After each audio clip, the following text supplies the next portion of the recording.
오늘 우리에게 주신 하나님의 말씀은 로마서 8장 1절의 말씀입니다. 제가 읽도록 하겠습니다.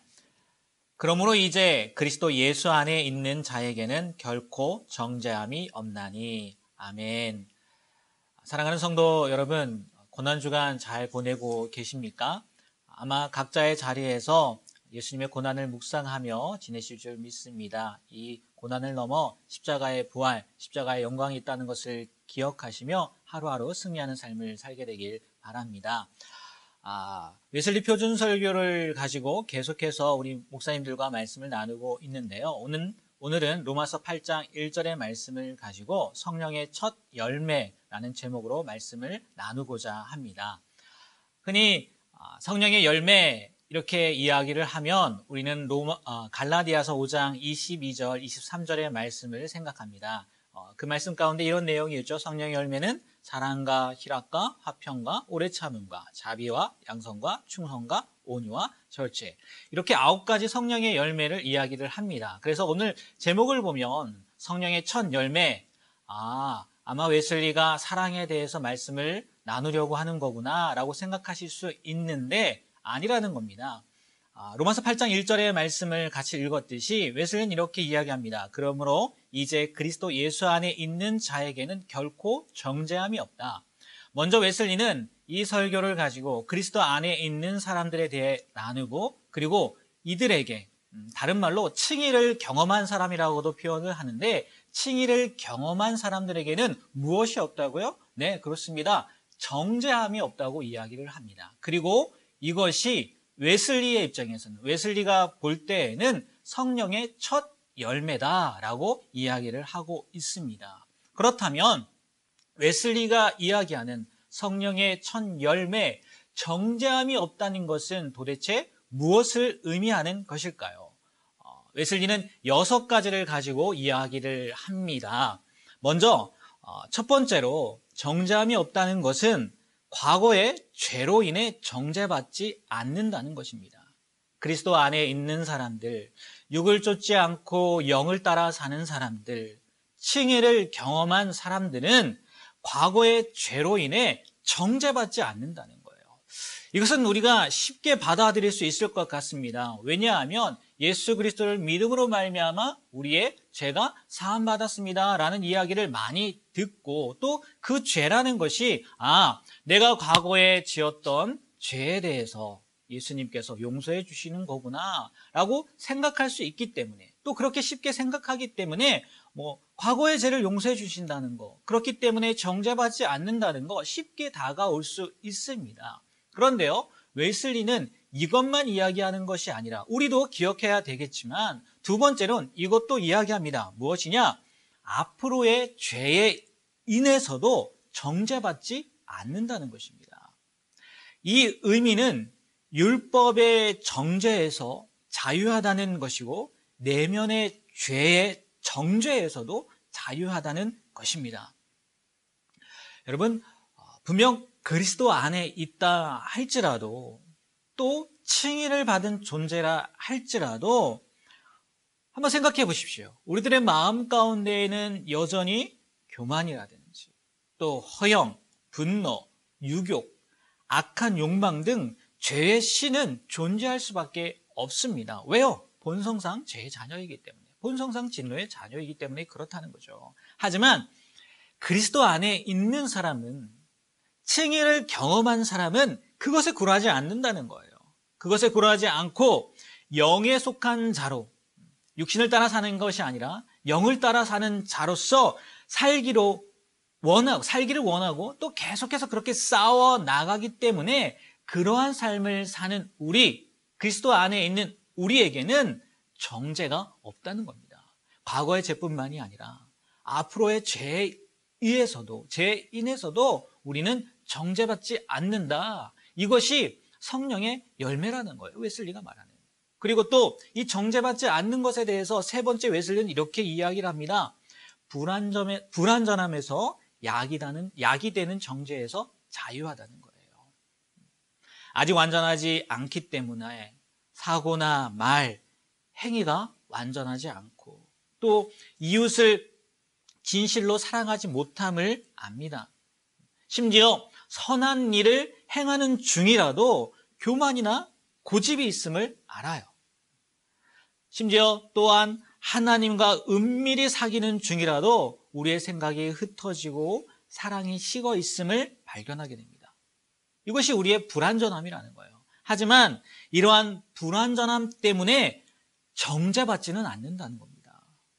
오히려 완전치 않음이, 이렇게 불완전함이 그리스도의 보혈의 능력과 하나님의 은총이 필연적이구나, 그런 것을 알게 할 뿐이라는 거죠. 그래서 하나님을 매 순간 갈망하고 더욱더 가까이 하게 되는 역할을 감당하게 된다는 겁니다. 이 불완전함이 말이에요. 그래서 우리는요, 이 불완전함에 대한 부분에 있어서도 정죄받지 않는 자가 된다는 거예요. 어떤 사람이요? 그리스도 안에 있는 사람, 칭의를 경험한 사람들은. 그리고 네 번째로, 불완전함과 비슷한 의미일 수도 있겠는데, 인간의 연약함에서 야기되는 정죄에 대해서도 자유하다는 겁니다. 물론 연약함이 죄의 핑계는 될 수 없습니다. 제가 연약해서 이런 죄를 지었습니다. 이 핑계는 될 수 없어요. 하지만 이 연약함으로 인해 범하는 잘못 때문에 정죄하지는 않는다는 거예요. 아니, 정죄받지는 않는다는 거예요. 이게 그리스도 안에 있는 사람들에게 주어지는 성령의 첫 열매, 어떻게 말하면 선물이라고도 할 수 있는데, 그러한 것들이 우리에게 주어진다는 겁니다. 그리고 연약함뿐만이 아니라 다섯 번째로, 어쩔 수 없는 상황으로 인해 범하는 죄의 정죄에서도 자유하다는 거예요. 예를 들어 이런 것을 이야기를 합니다. 여러분, 코로나로 인해서 저희가 주일 예배를 주일 예배를 못 드리는 건 아니죠. 온라인으로 드리게 되는데, 병에 걸려서, 온라인이 아니라 오프라인으로 열어지게 됐는데 병에 걸린 거예요. 그래서 부득이하게 예배를 참석하지 못한다거나, 웨슬리 당시에는 성찬을 굉장히 중요하게 여겼는데 성찬을 받지 못하는 경우, 이것이 그들에게는 죄로 보여지었단 말이에요. 하지만 이런 것들로 인해서, 나의 어쩔 수 없는 상황으로 인해서 주일을 못 지킨다든지, 또 성찬을 받지 못하는 경우, 아니면 웨슬리 이렇게도 표현을 합니다.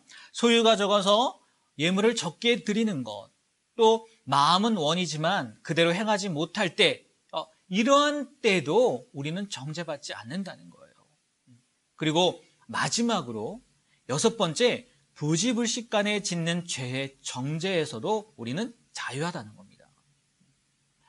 율법에 보면요, 부지불식간에 죄를 짓는다 할지라도요, 이것은 분명 정죄될 사안이라는 거예요. 말씀에 비춰보면 그렇다는 거죠. 구약의 율법에 비춰보면 그렇다는 거예요. 하지만 이것은 그리스도 안에 있는 자, 칭의를 받은 자, 칭의를 경험한 자, 의로운 자에게는 적용되지 않는다는 겁니다.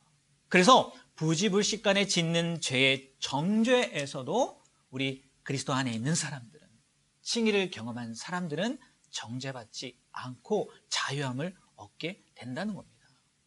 이 모든 것을 요약하면, 비록 그리스도의 마음에서 벗어난 행위에 대해 부끄럽게 생각하기는 하지만, 우리 그리스도 안에 있는 사람들, 칭의를 경험한 사람들은 이로 인해 정죄받지는 않는다는 거예요. 오히려 하나님은 아비가 자식을 불쌍히 여기는 심정으로 우리를 동정해 주신다는 것입니다.